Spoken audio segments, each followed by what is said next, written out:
في الوقت الذي بدأت تلوح فيه ملامح تقارب مغربي فرنسي، قرر النظام العسكري في الجزائر تعليق المباحثات مع فرنسا حول صفقة الغاز إلى أجل غير مسمى. وذكرت مصادر إعلامية أن النظام العسكري أبلغ فرنسا بتأجيل المباحثات حول صفقة الغاز الجزائري التي كانت باريس تترقبها لتعويض الإمدادات الروسية لأجل غير مسمى. وتسعى فرنسا إلى زيادة وارداتها من الغاز الجزائري نحو 50% ضمن خطط أوروبا للابتعاد عن الغاز الروسي في إطار تنويع إمدادات الطاقة في أعقاب غزو موسكو لأوكرانيا. وقالت المصادر إن الجزائر رفضت إجراء أي مفاوضات مع فرنسا قبل نهاية هذا العام كما كان متفقا عليه سابقا، وقررت تأجيل الحديث إلى العام المقبل.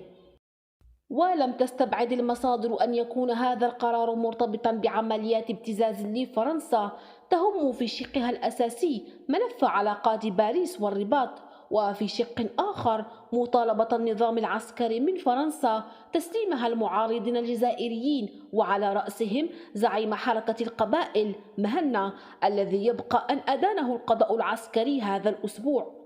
وسعت فرنسا خلال الأشهر الماضية إلى توقيع صفقة غاز مع الجزائر، وجرى الحديث عنها خلال زيارة ماكرون في غشت الماضي، لكن شيئا لم يحدث وخرجت الزيارة بإعلان وثيقة تعاون جديدة فقط.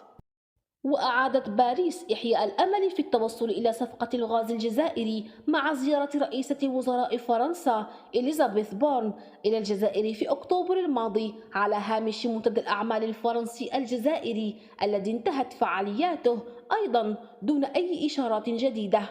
وحاولت إليزابيث بورن تأكيد الديناميكية الجديدة للتعاون الاقتصادي الثنائي، مشيرة إلى أن بلادها تعد المستثمر الرئيسي في الجزائر خارج المحروقات، وأن الشركات الفرنسية مستعدة للمشاركة في تنويع الاقتصاد الجزائري.